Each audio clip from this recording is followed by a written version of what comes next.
And good morning, good afternoon, good evening, everybody. Welcome to another episode of New Earth Practices. So just a reminder that New Earth Practices, we're working with inner development, we're working with spiritual development, we're working with spiritual education, right?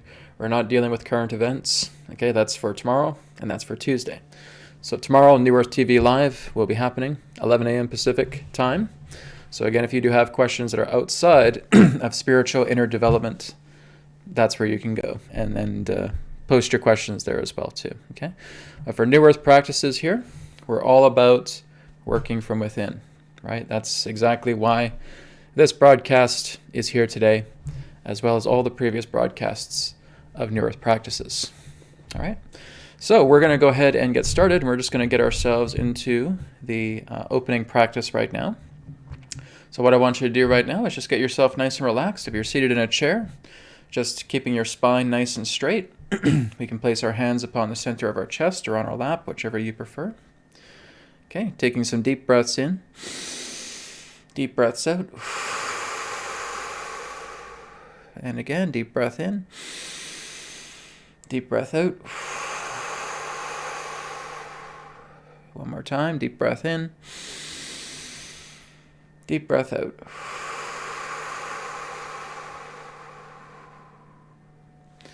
And now we're going to be doing some heart rate variability practice. Okay, so this is involving breathing in and out through the nose.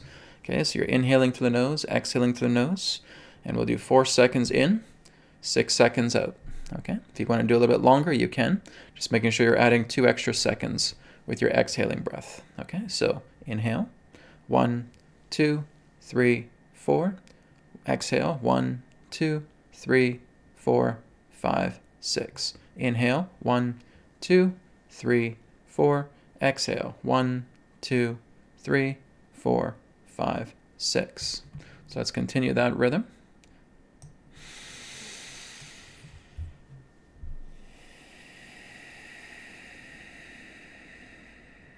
And doing this for about the next 2 minutes.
And last breath.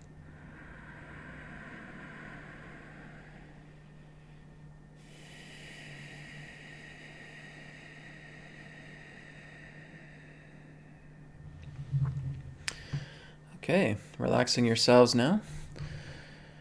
And now we're going to move on into working with going into much more of a deeper lower idle state. Okay, so as you do the heart rate variability, you want to do it for about 5, 10, 15 minutes. I'm just doing it for about 2 or 3 minutes for this demonstration. But as you continue to do it for several minutes, you're going to notice the heart rate is slowly going to decrease slightly. Okay, you're stimulating the parasympathetic nervous system. you're getting calm and relaxed. You may start to feel like your hands are buzzing or getting warm. You may start to feel skin tingling as well too. You may also start to feel astral movements, okay?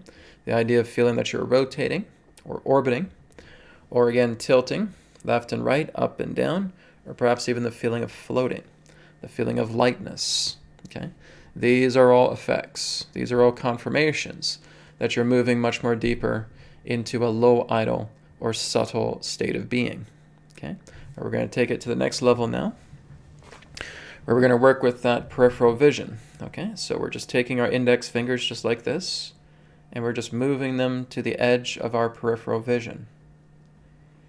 Okay, and you're looking at your foveal vision here in front, and you're just looking at the peripherals, the left and to the right, and you're just keeping your attention on those two fingers. And just be here and now.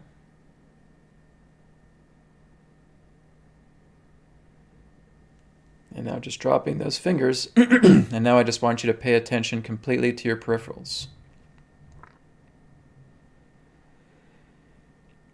And now I want you to be aware of what's behind you without moving your head. I want you to be aware of your 360-degree vision without moving your head.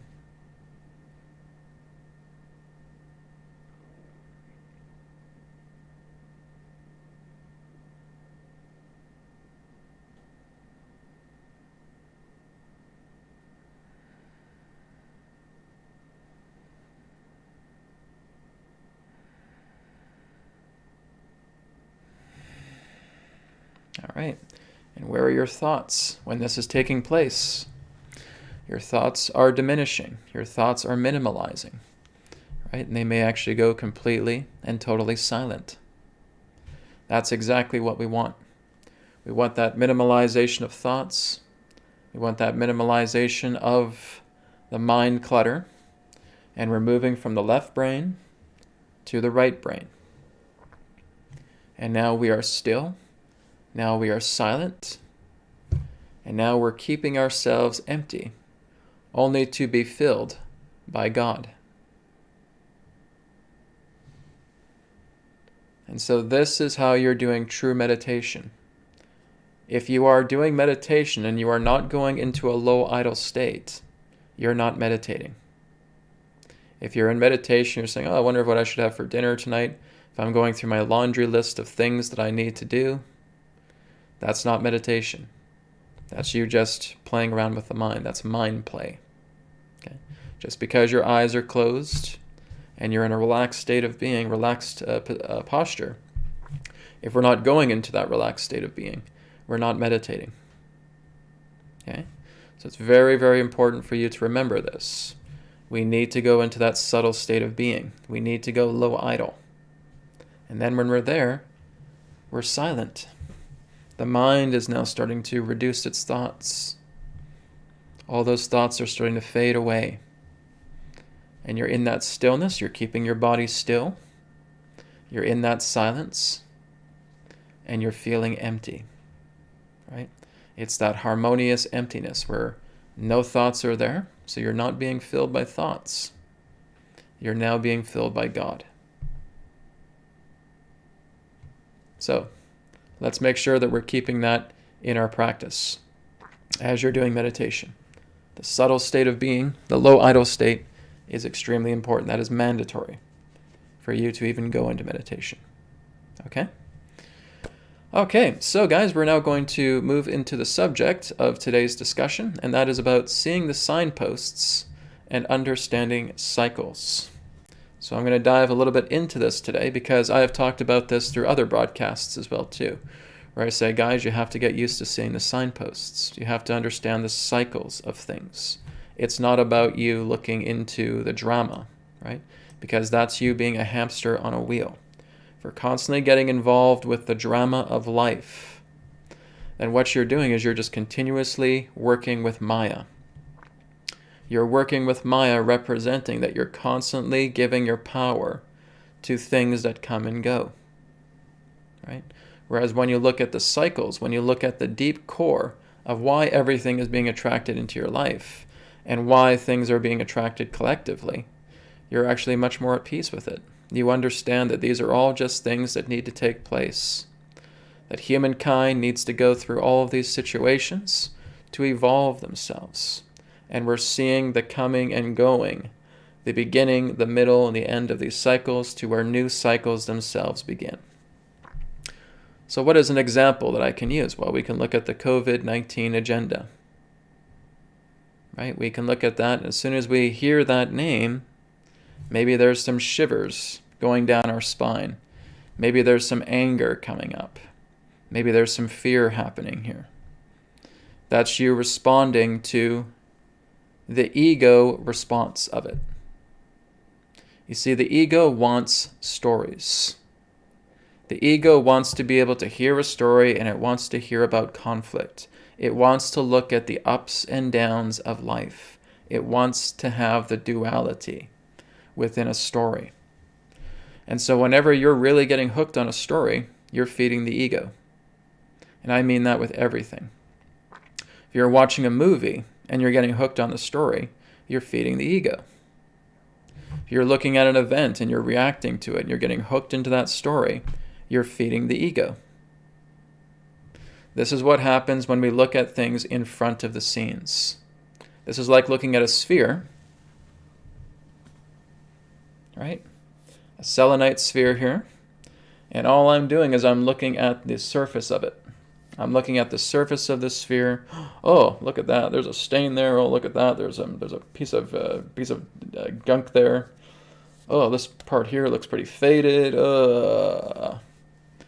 all I'm doing is I'm looking at the debris contained upon the surface of that event. I'm not even bothering to look at the core. I'm not even bothering to look at the heart of the event. When I'm grabbing this sphere and saying, oh, well, what is it that brought this sphere into my life? And so now this is where I go into meditation. What's true meditation? Going into the subtle, low idle state of being. And now I'm not just looking at this sphere from the surface. I'm going in and I'm seeing this sphere from its core. I'm saying, oh, this is being attracted into my life. Here's this sphere, and there's grime, and there's dirt, and there's crud on this sphere. And I'm looking into that. Oh, these are things that are left unresolved within myself. My feeling of distastefulness for grime, my feeling of being overwhelmed by something that really just does not appeal to me beautifully, something that may represent an ugliness, of how I see an ugliness in the world, and I get offended by that. Because it's ugly, it's hideous, it's vicious, it's nasty. And here I am responding to that. Well, I'm painting that picture of saying that something is ugly because I'm not able to come into terms with something that actually looks different, right?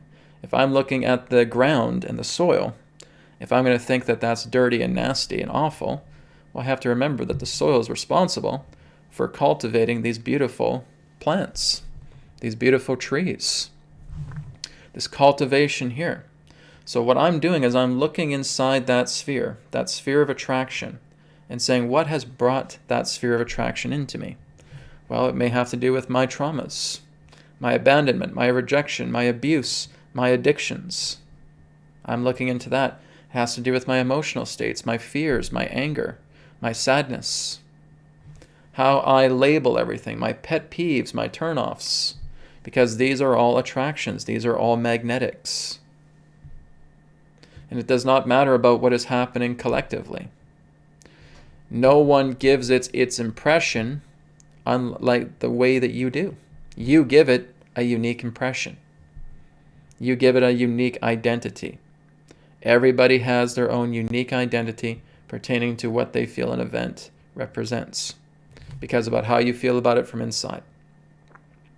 And so this is understanding the cycle of why a big orb like this is coming in and then coming back out again. And coming in and coming back out again. And the only reason it's doing this is because I've constantly attached to its surface.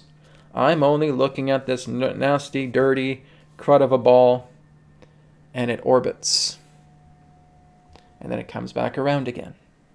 Oh, here it is again, but it looks bigger now. It's like 5 times bigger than it was before. Oh, that big, nasty crud of a ball, get out of here. And it orbits around again.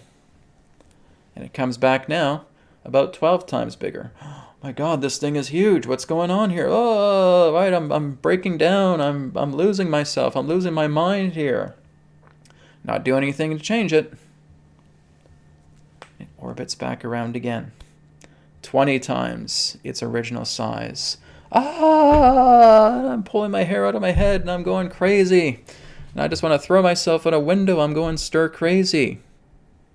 So we had this orb that was at its original size, but every time it cycles back around, it gets bigger. And we don't do anything. And it cycles around. And it gets bigger. And it cycles around.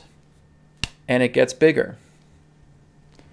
Because we do absolutely nothing to look at its core. We do absolutely nothing to look at the heart of the matter. We are constantly in a state of fear, feeling like somebody is trying to take something away from me. Somebody is trying to ruin my life. Somebody is going to try and just take everything away that I love. Look what you're saying. Look what you're doing. Look how you're behaving. You're inviting that in. No one's going to say you're wrong because this is what you perceive. And so now you're going to have people coming into your life that feel like they're snatching everything away from you.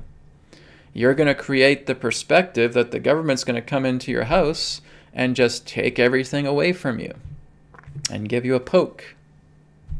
Because that's what you're constantly feeding. Because you see it on the surface and you're not looking at the core. You're not looking at your own vulnerabilities and your own insecurities and your own emotional conflicts and your own mental troubles. And so this just cycles around again and again and again. Every time it cycles, it gets bigger. And my friends, that's the nature of cycles. It will always come back around until we are able to resolve that matter. It's also like the analogy of wandering a maze. We have placed ourselves in this maze. And as we continue to wander around the maze, we bump into walls, things feel very dark, things feel very disturbing, very unsettling.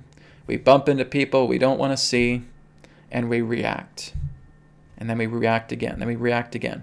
We bump into another wall, we see something we don't want to see, we react. And guess what? The moment that you react, you'll stay inside the maze. You are going to be bumping into the walls of the maze, not knowing where to go, where to turn, because you're trying to find the center, but you're nowhere near the center. You're out of bounds. You're in the edges of the maze, bouncing into these walls, seeing projections of these people that you're so very afraid of, or angry with, or feeling great sadness for. And you're bumping around the maze of the ego, the maze of ignorance. And this, again, is us ignoring the way of the cycles. If we want to understand how to come into the state of peace, we have to be peace ourselves. Don't keep looking for it, because you'll never find it. Never. Not until you realize that you are the source of peace, that you are the source of your strength, that God is the source of everything that represents your power and your perfection. This, then, is where you need to be. This, then, is going to tell you exactly why these cycles are coming into your life. This, then, is letting you know about the signposts that are coming in and saying, you're ignoring this, you're ignoring this. You're letting yourself get completely involved with your anger.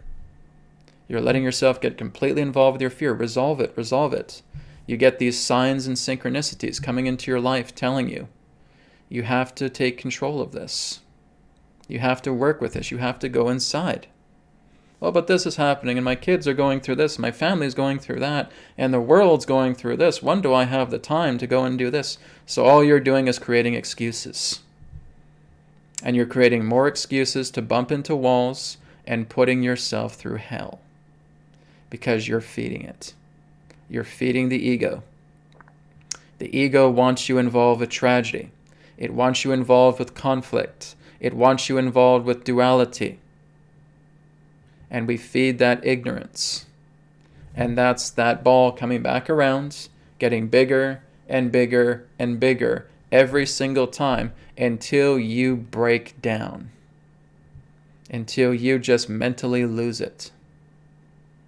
Because you have given yourself no peace at all. You haven't felt that you're even worthy to give yourself peace. It's about everything else that needs to happen in the external world. Your family has to come first. Your friends have to come first. But you do nothing to resolve the problems. You see the world problems, and you think you have to put all of your energy towards it about worrying about it, or getting angry about it, or getting fearful about it, getting sad about it. Now you're giving away your power more and more until you feel so frail that you can barely even stand up anymore. Now your body gets filled with illnesses. Now you attract injuries. Now you're feeling depleted, exhausted of energy. All you really want to do is sleep because you've been expending your energy and you are ignorant of it. And that's why this just keeps coming around in cycles, and it will drain you dry. And this happens to a lot of people because they've forgotten what's in here. This is your power. This is your source. This is where peace resides. That is something that you have to make into the greatest ally that you can ever imagine. And I'm already teaching you guys how to do that. We just did it at the beginning of the broadcast. Taking those deep breaths, going into heart rate variability, working with your peripherals, working with Hakalau, seeing your 360-degree perspective, just as giving your attention to that is bringing down the thoughts. And now you are still, and now you are calm. And now through that connection with the heart, with the right brain, with God, you can say, God, bring me peace. Spirit, bring love to me. Spirit, bring harmony to me. Show me my power. Show me my strength. And it will come. Because you are now in the state of being to receive it. And you'll feel it. You'll feel it happening within you. You'll feel it percolating inside yourself. You'll get the feeling of peace. We do this in the BCR technique. You go right into your heart and you feel the peace. Because you're inside and you're in the low idle state. You're in subtlety. And you feel magnificent. You feel this source of strength that is so powerful within you because you've decided to fill it with so much love. And this is the power. This, then, is the strength that resolves everything.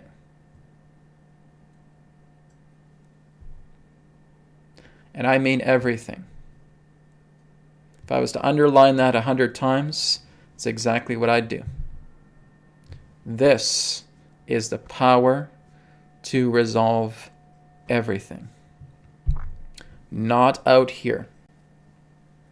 Out here are the signposts.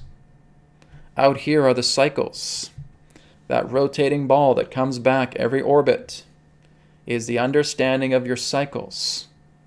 Because now when you go in and you clean all that up, everything that that ball represents, my anger, my sadness, my fear, my traumas, I've cleaned all that up.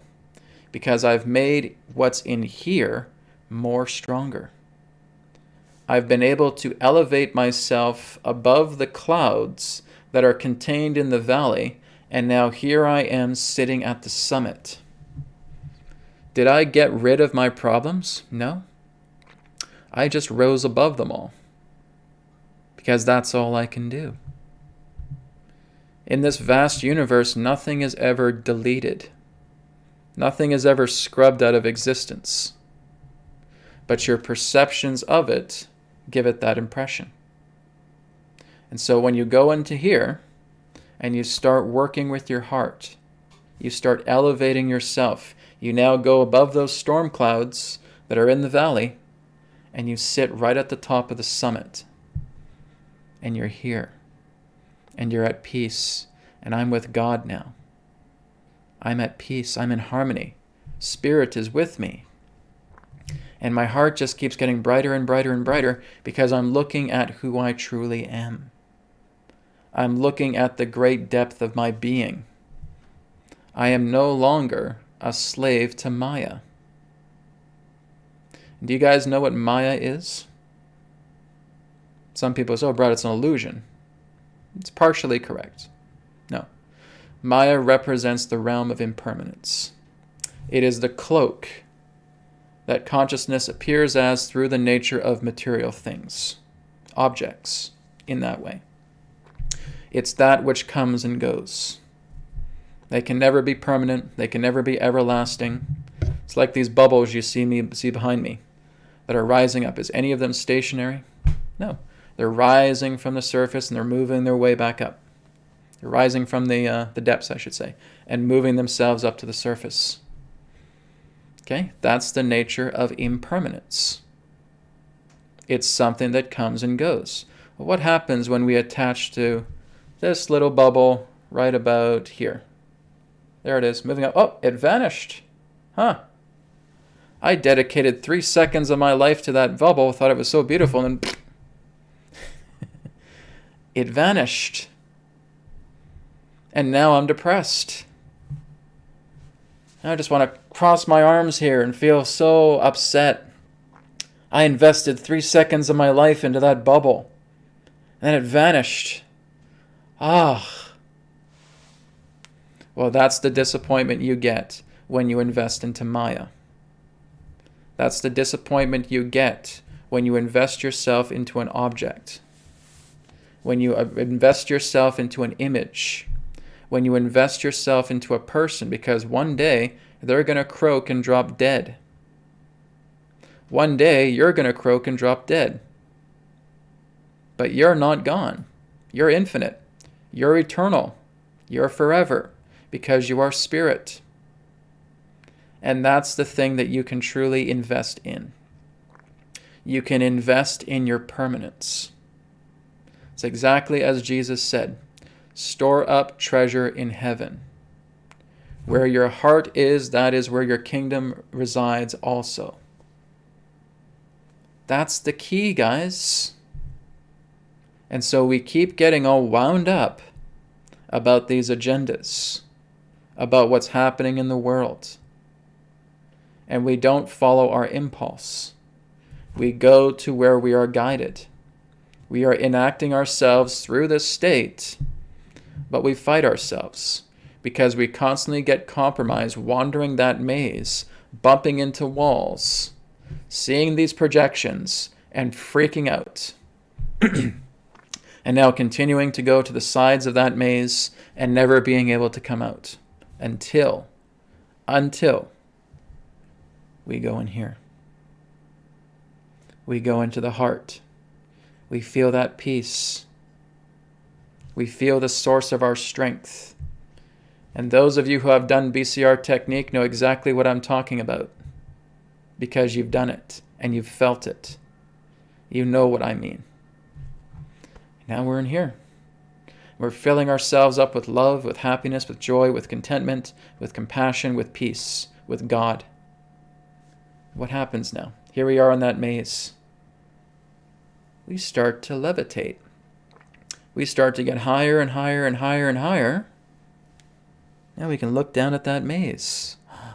I see its source. I see why I was feeding this. I was constantly reacting to this with my emotional conflicts. I was constantly angry, upset, sad, fearful, because I felt like I was being abandoned. I felt like I was being rejected. And now I'm going into my space. I'm bringing peace into my heart. I'm living through my heart. I'm living from the inside. And now that maze just fades away. I just see it just like this bubble here. It's vanished because I've ascended above it. That's the true ascension, guys. Your ascension is the alleviation of your woes and your conflicts because you've come in here. Okay? If you think you're going to wander around in Mr. Outside World and thinking that you're going to resolve your conflicts, you are deluding yourself. That's not how it works. This is the effect plane. This is the projection plane. The only way we're going to resolve our problems is when we go into the cause. And the cause is in here. Your emotions don't come from out here. Your mentalities don't come from out here. Your problems, your conflicts do not come from out here. So why do you keep attaching to it? Because you're hypnotically programmed to do so. You are in a hypnosis. You are hypnotized by the things of the world because that's the ego's job. The ego's job is to keeping you here and is to keeping you in doing this. Keep doing this. Keep banging heads. Keep thinking that someone is superior to you. Keep thinking that I'm superior to somebody else. Look into the morning newspaper. Look into the internet so that I can get my dopamine hit of ego story. So I can still feed myself as an ego junkie. Oh, the government's doing this political leader is doing this, and this thing's happening, blah, blah, blah, blah, blah. So what's the right thing to do, Brad? Well, here's the thing to do, right? I hear this story. I go right in here. I feel that peace in my heart. I feel that radiance. I feel that light, and it's expanding. It's getting bigger and bigger and brighter and brighter, bigger and bigger and brighter and brighter. I compress that into a little ball. I put that into my chest. I feel the love energy. Bless everything that is in that event. Let God take care of it in the most beautiful way. For it is God's responsibility. It is the responsibility of Spirit. I give it my blessings. Let God take care of it. And so it is. There. You did it. That event now is like that little bubble there. Gone. It's like that little bubble right there. Gone. Like that little bubble right there. Gone. Because you've cleared it away with the power of your heart. You see an event that's troubling. You catch yourself. You go within. You build up that love. You take that love and you shine it like rays of sunshine. I see this event. I give it my blessings. I give it my greatest compassion and love. God, take care of it. Let it be done. Now, not even a second thought about it because God is going to take care of it. It's not your business. It's not your work. It's not your job to concern about the affairs of the world that you have to put on a cape and cowl and thinking that you're the one responsible that has to rectify that event. Let God take care of it. It's not your business. All you have to do is keep yourself clear. Now, you can tell your friends, hey guys, I just gave peace to this entire event. Would you like to give peace to it as well too? Sure, go ahead for that. Because that's honoring the heart space. That's honoring the love within yourself. Rather than saying, oh my God, guys, look what's happened here, and I'm so mad, and I'm so furious, and I just want to punch somebody in the face. You guys should be just as mad as I am. Grr, grr, grr, grr, grr, grr. Well, then you're seeing exactly all this stuff that's happening with you, all this conflict, these tentacles of anger just flailing about. When we are upset with something, let's take a breath. And let's keep breathing. And let's get ourselves into that center. And then we go into that peace. And we let God take care of it. Now, this is where you see miracles born. You see, you're here later on, oh, that story that I looked at earlier, well, that little boy was taken care of. They were able to take that little boy in and give him help because he was being abused. and he's in good care right now. He's being taken care of. Wonderful. That's great to see. That's my own blessing coming to life. That's the universe giving you your reward because you did the true thing. You gave it a blessing. You gave it your love. And I know there's the warriors out there as well too. So, Brad, I just want to get in and fight. I want to fight. I want to fight. I want to fight. Okay. Go ahead.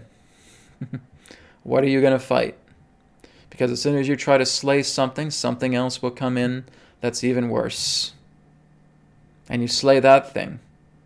And then something comes together in cycles that comes together and is even worse. Right? It's this ball again. I want to fight with an argument. I want to get a person in there. I want to tell them exactly what I think of them. 3 times bigger. Oh, there's more of these people right now, and they're really just starting to pee me off, and I'm going to really let them have it. 6 times bigger. Oh my God, the entire world is against me. I can't stand this. What is going on? 10 times bigger. I'm losing my mind. Goes back to what Jesus said. He who lives by the sword dies by it. Or she that lives by the sword dies by it too. Okay? It is not about picking up a sword and a shield, because we're using it for the wrong reasons. We have a sword within us. We have a shield within us. But it's to work together with harmony. It's to work together with love. It's to use that sword to point our way. And it's to cut away the cords that represent all of these conflicts that we carry. And we have that big mighty shield as well too. It's not to block incoming attacks.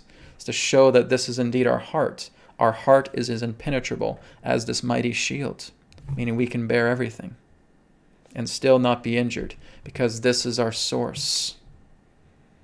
You see? This is what brings you in harmony to spirit. This is the non-dual path. This is what's helping you to understand the power that resides within you. When you are now looking at that magic show and being so completely enamored with this magician, with everything that he does, but now as you start to work within here, and your source is getting stronger, and now you look at that magician, you can see what's up their sleeve. You know exactly all their tricks that they do, and pulling a rabbit out of their hat, trying to saw somebody in half. The person's not even in the box. Right? This, again, is you seeing through duality. This is you seeing through the world of the ego. This is you seeing through Maya. Now, Maya is actually a very, very beneficial thing. When we're looking at objects, when we're looking at the blanket, the cloak of consciousness that appears in these forms. It's quite a blessed thing, actually. Because in order for you to understand what is divine, you firstly have to look at what it's not. Right? So when you see all these horrors and tragedies and intense things, sure, they can be very unpleasant. They can be very disturbing. They can be very gruesome. They can be very nasty. There's no denying that. But as soon as we attach to that, then we make that our problem. You're the one that gives yourself your problems. Right? So, as we know that now, that if I look at all these things and I attach to them, I make these my problems. But what Maya is attempting to tell you is that when you learn to let go of everything that ails you, of everything that is your conflict, you have now brightened your connection to the divine because you were able to let it go.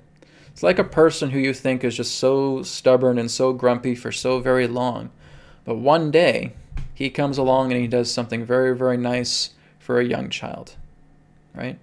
Gives her a hug and says that I really appreciate you, and you are just so completely in awe of this once grumpy, cranky old man that says something really nice to this little girl and giving her a hug and patting her on the head, and she's smiling and dancing around the old man, and you never ever thought you would see that. Well, this is my Uncle Elmer, right? He's 80 years old, and I've always known him to be such a cranky old fussbot. fuss bag, whatever. And all of a sudden he does something beautiful like this. Well, this is it. This is how it feels when you've been going through your crankiness, when you've been going through your grumpiness. And one day, there's that bliss hit. There's that beautiful moment that you're able to express, and that's what liberates you. Now you're able to feel what that light is, that twinkling of divinity, because you did something very compassionate, or you saw somebody do something very compassionate, and you get this hit, and you get this feeling of the divine. And it's just that beautiful moment saying, this is a sneak preview. This is a sneak peek, this little glitter of light here of kindness that you have seen, that you may have acted upon, that somebody else may have acted upon, and you feel wonderful. It's God giving you, this is exactly what it's like to be with me. The essence of what's behind that situation is exactly what it is like to be with God. It is that peace. It is that perfection always. So therefore, this is why it's so important that when we're looking at the signposts, these are warnings. These are reminders. The signposts are coming together now, and they're telling you, not because of what you're seeing with a collective event, but through yourself. Here's a signpost and saying, all right, here's an event that you're seeing. How do you feel? Are you checking in with yourself? Right? It's like that magic 8-ball where you're shaking it and it gives you that little sign. It gives you a little bit of advice. Ask again later, right? Or check in with yourself. Are you sure you're clear? That's exactly what the signposts are doing. Okay? The signposts are telling either an individual or a collective a reminder of what is coming. A reminder of what is within yourself. But it always impacts ourselves personally, right? We can never look at the idea of a collective mind. We know a collective is here, but we're not looking into that collective mind because anything that we look at comes through our mind. It comes through our perception because we're the only one here. We're the only perceiver. So we will only ever experience something through ourselves. You cannot experience what it's like to link up to 1 billion minds and look at 1 billion collective thoughts. It's not within you. You're the perceiver. It's only when you start moving yourself higher and higher and higher and higher that the range of your perception is greater. And the range of your perception that is greater, you're now able to take all of that in.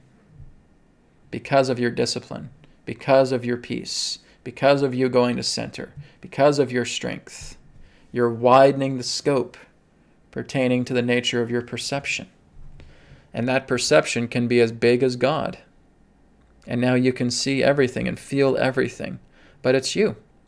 It's all you. Right? The collective becomes one. Life becomes one. Because it's well within the scope of your perception. That's what we do when we elevate ourselves. When we ascend ourselves. Okay? That's the nature of ascension. It's to resolve your conflicts from being in here. Just like what I've taught you guys now for months, going back into BCR technique, into the 30-day challenge, going back to many other videos about going into meditation. So you guys have to take your responsibility in your own hands. This is what it is to understand the nature of the cycles. This is what it is to understand the signposts, right? So when I'm telling you guys, when I'm doing New Earth TV Live or when I'm doing New Earth Insights, right? Spirit is giving me this information. And all the information reports I'm giving you guys are the signposts. Those reports are signposts. Those reports are telling you of the cycles that are going on right now collectively.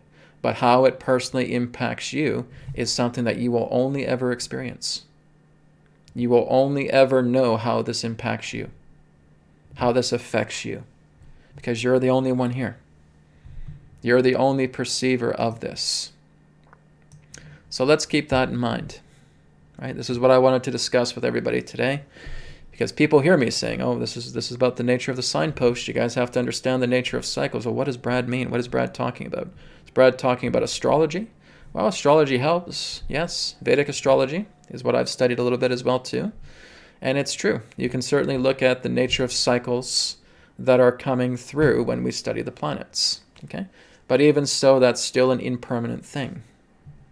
It even goes greater than the idea of astrology or numerology or the I Ching or tarot or anything of that nature. It's about what's in here, because the heart tells you everything. When you learn to speak the language of the heart, there is nothing you cannot know. When you learn to speak the language of the heart. Brad, what's the language of the heart? Love. It's love. And you learn to speak it and you feel it. And now it tells you everything about reality. Why do you think I am able to share all this information with you guys? I'm not picking up encyclopedia books and say, okay, here's Signposts, here's the way of the cycles. Right? I got no books in my hands. I got no notes on my table here. I'm able to share all this with you guys because this is through the language of the heart. And God is sharing that language of the heart through me to share with you guys in contemporary language. So this is the nature, is being able to go into the heart and realize everything can be available to you. Everything can make sense to you as long as you're willing to be in here. This is your power. This is your strength. This is where we want to be the most frequently. This is why I say Maya is quite a gift. It is actually working together in association with the living laws. Because in order for you to understand what you are not, you go through Maya. You go through duality. You go through conflict. Even though the conflict is basically the violation of the living laws, we learn from it. And that's how we're able to understand the living laws a great deal further. Because the laws, the living laws are all about peace and perfection. And so when we align to that, it's because we have had to go through that duality, right? So Maya itself is a tool of shadow. It's a shadow tool. It's us looking at ourselves with a microscope, with this 1,000 times magnification, going into a very, very dense realm where we place a lot of this limitation upon ourselves so that we can look at ourselves in great retrospect. And through that denseness, we're able to see all these things we don't prefer. Rather than putting up with them, we now work with that. We clear it out, just like these little bubbles. There it goes. It dissolves because I was able to clear it away. I was able to go into my source. It's us looking at ourselves through a very, very finely tuned microscope. And that is what's really bringing about your grand connection to purity, your grand connection to creation. Because now you see the light that was hidden from you. And now you have purified your connection to the light. You're now going beyond creation. You're now going into the creative forces. You're going into the creative space, that which is unmanifest. And that's the true reality. Everything that's created isn't really reality. We could refer to that as material reality. That's Maya. Okay? Everything that's in creation is Maya. So you're going above Maya into the creative, into the unmanifest, into the right brain. That's God's home. That's God's abode. And you abide there, and now you're free of Maya. Because Maya is everything that is created, everything that represents creation. And God is the mediator between Maya and between true reality. The unmanifest, the permanence. God is the bridge between permanence and impermanence. He is the agent, she is the agent, relating to that. And beyond the created, beyond Maya, exists the permanence, the self. True awareness, true consciousness. That's who you really are. And that's what we're getting back to. So we've plunged ourselves into Maya to realize all these things that are illusionary, that are conflicting, that are painful to look at, that are tragic, and we heal them all up. And as we heal them all up, we're setting a path for ourselves. And now we just shoot up that path, and we're going to the bridge of God because God is working through us. And now we go into the permanence. God's true abode, to where God and God's self exists. That's the non-dual. This is why I constantly tell you guys about the importance of the non-dual, about going into permanence. Because you can choose to be at that summit for as long as you want. You can stay there, fill your heart with so much love, really gather up your strength, making yourself as bright as a beautiful star. And now you look down at the valley, seeing all those storm clouds. You get up and you go right into the valley. Are you crazy? Why are you going in there? Because I'm happy to walk through the valley and give it my peace. Okay? When I'm at the summit, that is my peace. I'm at the summit, no clouds come to that summit. It's 10 times bigger than Mount Everest. I'm at the tip of the world. I'm at the height of the world here. And I can see everything down here. I can even see through the clouds. I can see what everybody's going through. Because I have all this peace, all this happiness, all this joy, all this love that's flowing through me. And I'll step down from the mountain. I'll go back into the valley. Why? Because I'm happy to bring peace to the valley. Because I know that when I go into the valley, I know that there's conflicts, but none of them can touch me. I can't be touched by the conflicts anymore. Because this is my strength. I know my strength. I know my power. I know God. Because that's my reality. So now I go through and I just send compassion to people. I walk through the cities and I just bless everything. If I see something that's out of context, if I see something that's out of alignment, I give it my love. I give it my light. God, take care of it. And it is done. Right? If I see someone getting hurt, leave him. And now that person will just see themselves getting better. They can't explain it. And I don't take glory for it because it's God doing the work. All right, a person trips and falls and hits their knee and they scrape themselves. And I just see this. I'm just in my peace. Pain, leave him. And I just walk away. And then that person says, the pain's gone. The pain's gone. It's not there anymore. It's completely vanished. I don't know what happened, but I'm feeling okay now. Good. Somebody helps to bandage up his wound. The pain is gone. I walk on. It is not I, but the Father that doeth the work. Right? The Father that worketh through me. Mother, Father, God. Okay? It's exactly what I'm doing when I'm doing the healing power. Okay? So I'm not doing the work, guys. I'm just the anchor. I'm just the vessel. Spirit comes through me and does the work. This is why there's no glory, there's no honor for myself with it. It's just me holding space and letting the Spirit light go to work. Letting God do the work, because God is always working. Right? So that's what I do in the valley. I just go through. If I see anything that seems distressing, give it my blessing. Right? Just feel that and saying, Spirit, come in. Take care of it. Take care of it. Let this all be resolved in harmony. And I walk on. In the background, I hear, everything is okay now. Good. But I'm not attached to it. So I spend some time in the valley, where all these storm clouds are above, and just walking through the valley. Working with God. Cleaning everything up. And then the time comes, I go back up to the summit again. And what I'm sharing with you guys is what you can do too. Okay?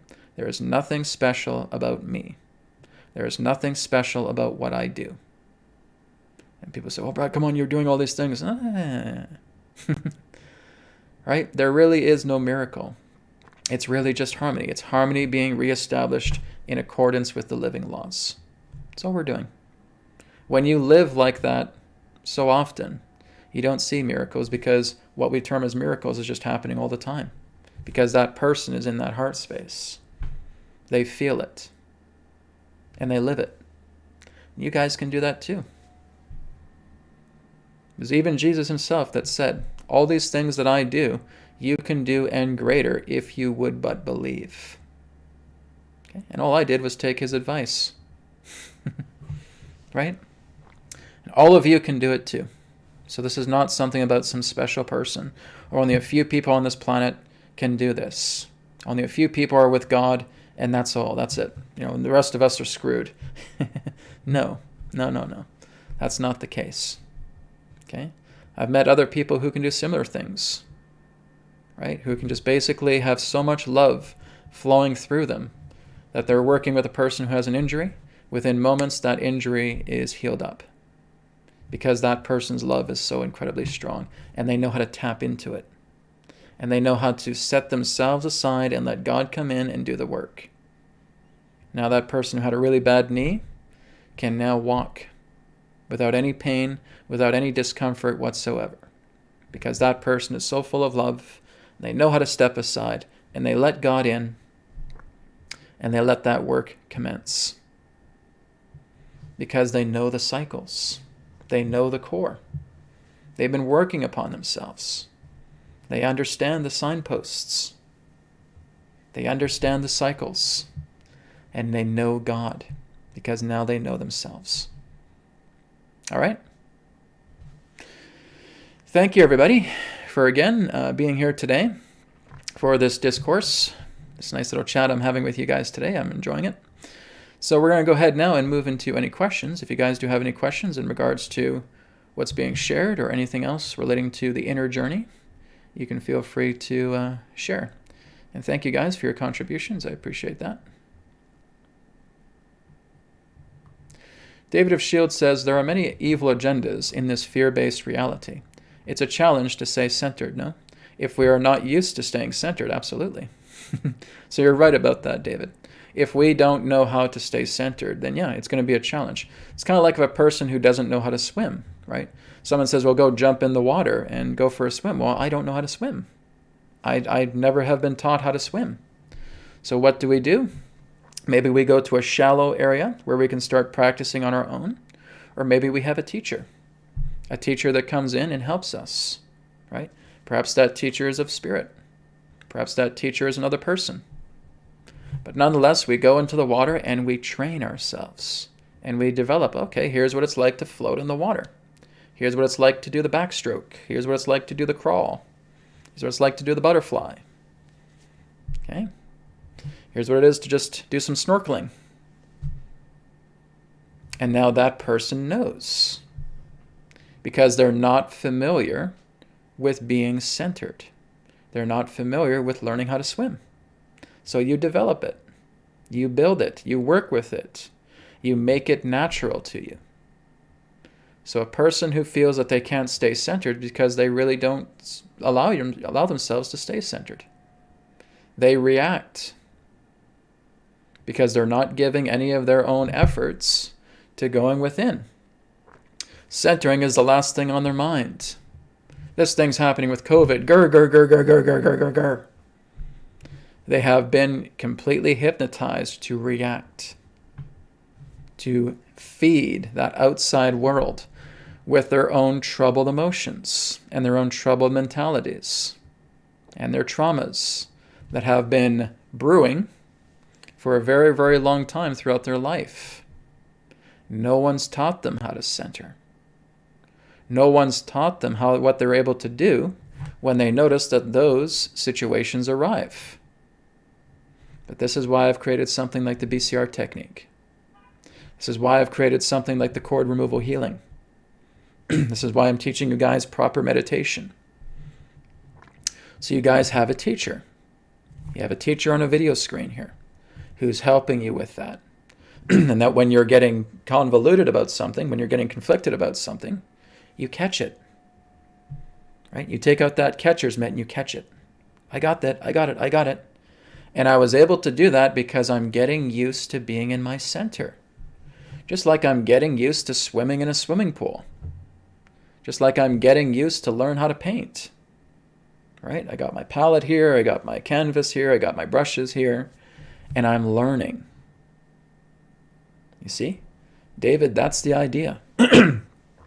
Learning how to center and go inside yourself is a process. It's something that you learn because we have forgotten it.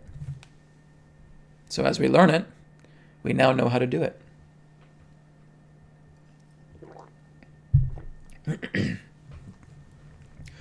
So that's the whole idea. Now, the first thing that we want to be aware of is that as we're doing this practice, we're not giving the power over to the ego. Right? That's one of the first things you have to learn. You have to learn to catch yourself. You have to learn to stay in that center. Okay? Because it's not a difficult thing. It's not like going into a swimming pool and you have to learn to crawl and you have to learn to do the butterfly and you have to learn to do the backstroke. Okay? What you're learning to do is to just go in here and to brighten this up. To go inside yourself and make it bright. Okay? So there's a process to that. There's a practice to that. And the more that you do that, now you're not making excuses anymore. Right? So it no longer becomes the idea of evil agendas. Who is it that's making these things evil? You are. Who is it that's making these agendas fearful? You are. Because you're looking at things in a very human sort of way. You're looking at these things as a mortal being, as a part of Maya. So really, there's no more difference between you and these headphones. Because we treat ourselves in that way. We're just an object. I'm just in this flesh body for so long, and maybe tomorrow I get hit by a truck and blah, blah, blah, blah, then it's game over for me. And that's it, then I'm worm food. People believe that. Okay? But that's not the way. They have completely been ignorant to who they really are inside. So if you want to conquer, rather I would say if you want to completely transcend these dilemmas, you cannot do it through your human ways. Okay? You cannot do it through the idea of feeling that you need to get all worked up and try to resolve it from the outside. This is Maya. Okay? You cannot resolve Maya problems with a Maya mentality. Can't be done. Because you'll walk around in circles. You may think you have temporary relief. And then again, what happens? Comes back around again. Oh, outside, I'm just going to take care of this. And logically, this needs to happen. And practically, that needs to happen. Okay, good. Temporary relief. Here it comes back again. Okay, I'll take care of this again. Oh, temporary relief. And it's bigger every single time. Because you think you're able to resolve these things from the outside. That's your hypnotic programming. That's hypnosis. That's an ego program. So how do you think that that's actually going to be resolved if you're constantly putting your effort in the outside? Because you say something is evil. Because you say something is fearful. Because you say something is unfair. Because you say something is unjust. Because you feel offended by it and you're reacting. Now you're stuck in the equation of the Maya. You're now just trying to swim when you have all this poison all around you. Because you're putting the poison into yourself as it comes back, cycle after cycle after cycle. What happens when I go in here? What happens when it clicks in and say, Brad, go inside? If I'm feeding all these things outside of myself, oh, wait, go inside. Brighten this up. I caught it. I caught it with the catcher's mitt. And now I go inside. And now I brighten myself up. And now I work with this every single day. And now it widens and now it expands. So what I'm sharing with you guys is through personal experience. I'm not just some dude on YouTube that just comes up and rolls the camera and hasn't done a damn thing and just start blabbing. That I do not know what I'm talking about. Okay? I've gone through all of these things. I've gone through great deals of tragedies and traumas in the past. And I was very much in the same boat, thinking that I need to work within Maya to resolve a problem that comes from Maya. That's like me trying to put out a fire with another fire. You can't do it. And so I had to go through my own learning. I had to trip over my own feet many times. I had old relationships that I had to heal. So I had some tragic relationships in the past.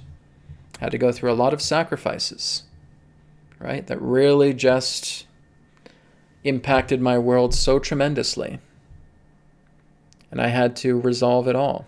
I did not have a physical teacher, guys. My teacher for the past 13 years has been spirit. Okay? It was Adronis, but Adronis is spirit too. I have never had a physical teacher, not once. It has all been through spirit, and it has been through what spirit has shown me. So sometimes I'll bump into people, and they tell me certain things. Okay, great, I attracted this person. But I've never really called them teacher, right? I bumped into friends, I bumped into colleagues, I bumped into peers, and I'm just kind of attracting these people, right? I tell them something, they tell me something. And now there's growth that happens. So I know exactly what all this is like, because I was once attached to all these things of the world and saying, oh, this is terrible. What are we going to do? What are we going to do? What's going to happen here? What's going to happen to humanity? Is humanity going to be okay? Is the world going to blow up next year? Is Nibiru going to smash through our Earth? Right? Is there a big gigantic asteroid that's just going to wipe everybody off the face of the planet? I said, well, all those things are fear. Those things are control mechanisms. As soon as a person starts spewing all that out, and another person buys right into it, oh, now that person has a faithful customer. That person has a follower, because that person is now controlled by fear. So all I have to do is I just need to keep spewing out these fear-based articles, and I'll get thousands and thousands of subscribers, because they want to tune in to see what we can do to alleviate this fear that I'm creating. Bingo, guys, that's about 90% of the articles on the internet. Okay? Fear is a very, very dangerous and vicious thing. Because when you get a person in fear, they swear themselves to you. Please, I'll do anything. I'll empty my bank account just to make it feel like I'm safe.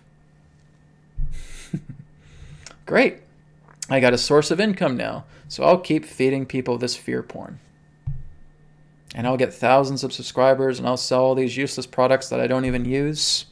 And I'll get sponsorships and all this stuff, and I just keep feeding people that fear. Right? And is that going to bring you harmony? No. So this is why we learn to work with our center. Okay? That's the most important thing.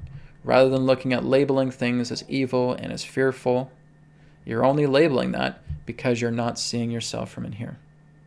Everything truly just is. And when you see something out of harmony, go within. Let your light shine through it. Let God take care of it. That's all you're doing. Just saying, God, take care of this. Here's a person injured. God, take care of it. Here's two people fighting in the streets. Okay? Going into your center. God, take care of it. Let it be done. Let it be taken care of. And now you just notice a short time later, they stop fighting. I've seen this again and again and again, right? It's not magic, guys. This is the way things truly are. This is the subtle perception of the way things are. Lao Tzu said that himself.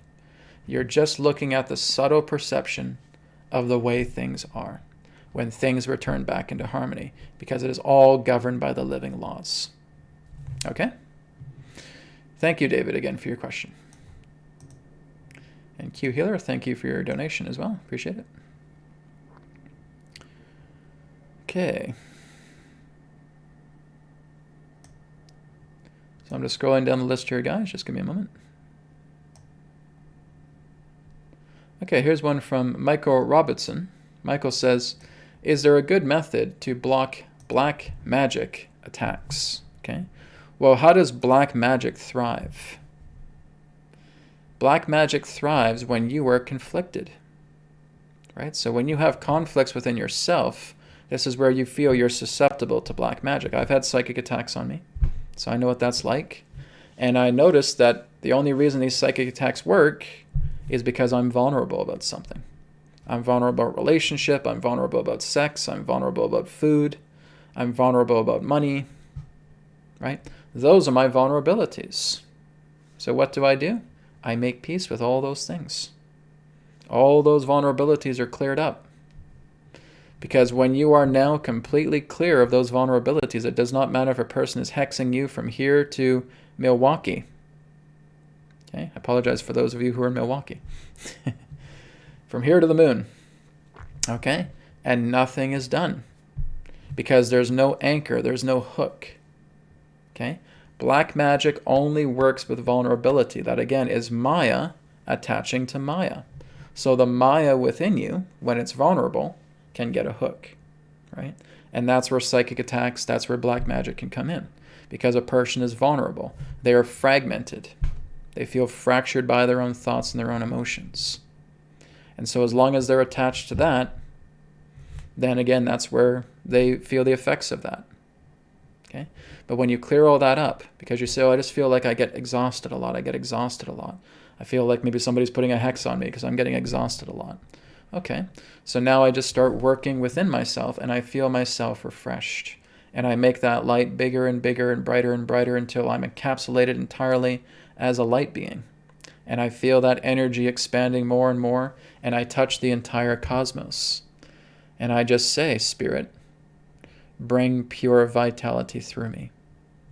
And I just stay there. And now all of a sudden the vitality is flowing in, and I do this frequently. And now that exhaustion, maybe it was something from psychic attack, isn't there anymore. Because Spirit has cleared it away.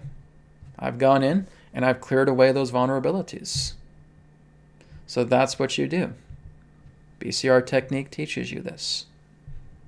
Okay? You're filling yourself up with so much love. And if you're noticing that there's a discrepancy within your being, well, you got so much love energy within your body right now, you just direct it. Spirit, put it over here. If I got a sore shoulder, Spirit, take care of it.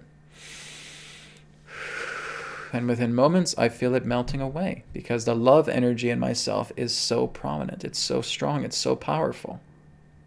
Right? So again, whenever we see the idea of psychic attacks or black magic in that sense, we instantly get afraid. Oh my God, someone's attacking me? Someone's doing psychic warfare on me? Someone's doing black magic on me? Oh! What are we doing? We're trying to put out a fire by lighting another fire. You cannot resolve Maya with Maya. Okay? You resolve Maya from within. The heart resolves Maya. Okay? Your strength, your true power, your peace, your perfection that you are as God is the antidote to everything. Please take in my words, guys. It's not enough for you to understand this intellectually. Because that's why a lot of you guys come here. Brad will give me an explanation of this, and sure, an explanation may help to a certain degree. But if you're only understanding these things intellectually, guys, you'll never get it. Right? It's not enough to understand these concepts intellectually. It's for you to grant your experience to yourself. So I'm able to say this to a person who's done BCR technique for 30 days. They know exactly what I'm talking about. And they go ahead and they do it and say, Brad, it's all done. I've taken care of it. Fantastic. That's the work of a master. Okay? If I'm up here talking and someone just writing it down, oh, yeah, okay, well, Brad, I got this question. Oh, Brad, I got this question. Oh, Brad, I got this question. Okay. I said, okay, that's fine. You have all these questions, but are you doing this work? Oh, no, I just want to figure this out intellectually. No. No. That's wrong. Okay? You take what's being shared with you and you apply it. You put it to work. Okay? Don't be a slouch. Don't be a sloth. You take this and you work with it. I want you guys to put this to work. This is why I want you guys to do the BCR technique, to do cord removal healing, to do proper meditation, to going into the subtle state, the low idle state, and see the differences that come. Now you're doing the inner work. Now you're doing the great work. So that's what this is about. So intellect is only being used as a service to helping you to apply action to this so that you have the reward of experience, to know that when this comes up, I now know what to do. Okay? Please remember that. So thank you again for your question. Michael, appreciate it.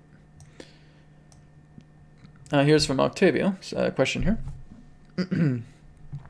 Brad, during the idle in meditation, should we focus on a specific chakra? It is said to chant Om to clear each chakra before meditation. That depends if that's the theme of your meditation, okay? When I'm basically just guiding you guys through this, when I'm telling you guys to go ahead and do heart rate variability, I'm not telling you to focus on a chakra center, okay? I'm telling you first you want to go low idle, okay? That is step one. So if you guys have notepads right now, if you guys are writing this down on your phone or whatever, then take these notes, okay? When I am guiding you guys through meditation, step number one is I'm putting you in the low idle state. I'm putting you into the subtle state of being. That's where you need to be, okay? I'm not talking about chakras. I'm not talking about dantians. I'm not talking about your aura. I'm not talking about crystals. I'm not talking about anything else of that nature. Okay, if I was to talk to you guys about chakras, I'd be telling you about chakras. So what I'm saying, do heart rate variability in and out through the nose for a few minutes. And now you're starting to feel it. Your heart rate starts to go down a little bit. You're stimulating the parasympathetic nervous system. You're feeling calm and relaxed. Your hands are buzzing. Maybe they're getting warm or hot. Your body is buzzing. Right? You may start to feel a lot more lighter, and you start to do the astral movements. That could happen too. Okay? And this is you going into the subtle state. You just feel lighter. That's one of the biggest things, is you feel lighter. You feel like your body is only about as light as a feather. Right? Because we continue to do the heart rate variability. And again, that is us bringing ourselves into a lighter state, a subtle state of being. Okay? Once we're there, now you decide what you want to do with your practice. Okay? So if you want to work together with the chakra centers, great. There's a couple things I can teach you guys about clearing up your chakra centers. Okay? So one of the things is, Forrest Knudsen talks about this quite a bit, is doing what's known as the Om Japa. Okay? What you're doing is you're just silently saying Om within your mind and directing that into your chakra centers. Okay? So if we're working with the root chakra, we're working with the coccyx, we're working with the testes or the ovaries, okay, the gonads. We may see the color red. If you want to put the color red in there, that's up to you, but you do not have to. Okay? But we're just focusing on that area. The testes, the ovaries, and the coccyx of the spine. Okay? If you want to do one or the other, that's fine. If you want to do them all together, that's fine as well too. These are the endocrine chakras and the spinal chakras. Okay? In yogic tradition, they focus on the spinal chakras, and the spinal chakras are 6 chakras. Okay? There's only 6 chakras in yogic tradition. When we're looking at the endocrine chakras, like what Edgar Cayce has talked about, there are 7. Okay? So we can work with one or the other, or we can work with both. Up to you. Okay? There's no greater or lesser than that. When I had my Kundalini awakening, I wasn't really working with the spinal chakras. I was working with the endocrine ones, right? When I had my Kundalini, right? But I'm aware of that. So I'm aware that yogic traditions will focus on the 6 centers of the spine. And that other systems, like what Edgar Cayce was sharing, was with the endocrine chakras, okay? So the endocrine glands are just directly connected to the chakra centers. So we can work on that. So again, if I'm doing Om Japa, it's like, kind of like I see a sphere, like a bubble. And I hear the Om chant, and maybe I see the Om symbol inside the sphere. And I'm just directing that into the root chakra, into the coccyx, into the testes, into the ovaries. So what am I doing inside my mind? It's this.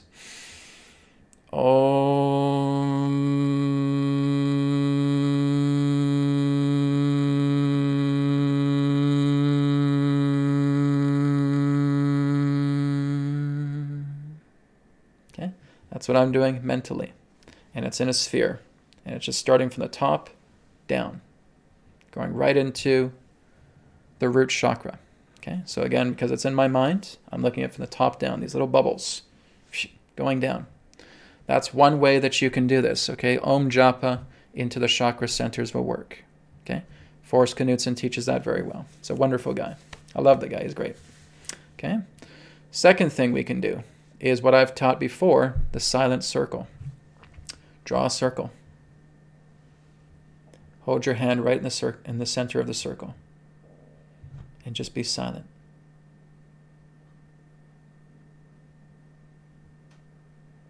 Okay, now turn it around and put it down to the chakra center that you want to work with. And just feel that silence, that perfect stillness entering the chakra.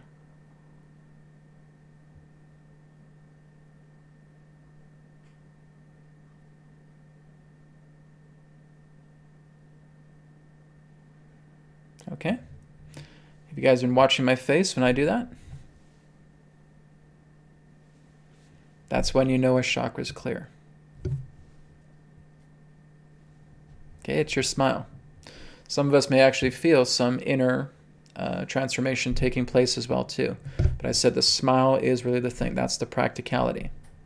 You guys are working on clearing out the chakra centers, and you'll notice you're doing it well when you're smiling. Okay? So that's the important thing. So you can work together with the chakra centers in that way, through Om Japa or through the silent circle, or both. I use both quite commonly when I'm clearing out my chakras. Okay? Thank you very much for your question.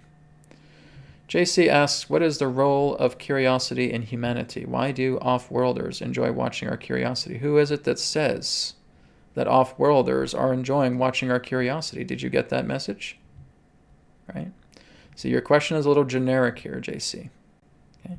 What is the role of the curiosity in humanity? What do you mean? Who is it that says humanity is curious? Who is it that says that off-worlders are enjoying watching our curiosity? Where did you get that? Because that's all just coming through your perception. Okay? So you're the one, JC, that's asking that question. Why do you feel the role of humanity is curiosity? That's a question I have to ask you. Right? Because that's what you see through your perception. Why do you think off-worlders are enjoying watching our curiosity? That's through your perception. You're only looking at a certain niche contained within a contrast that is infinitely expansive. You've chosen to focus on that note. So that's what I want to ask you, JC. Why do you focus on that? Why is curiosity pertaining to humanity and to the off-worlders important to you? Okay? Once you understand that, then you'll realize there's a lot more to it than just the nature of curiosity. You're only looking at one note among an infinite notes throughout the spectrum of life. Okay?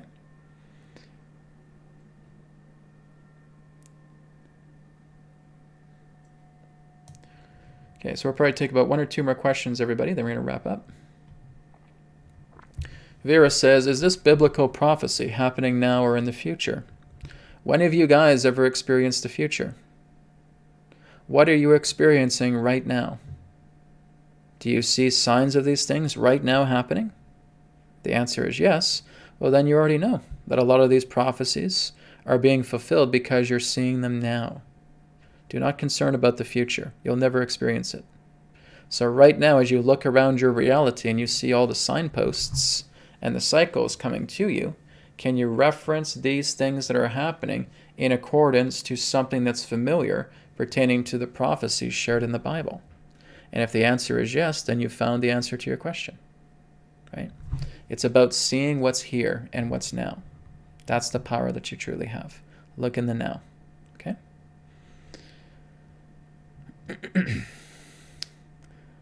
Okay.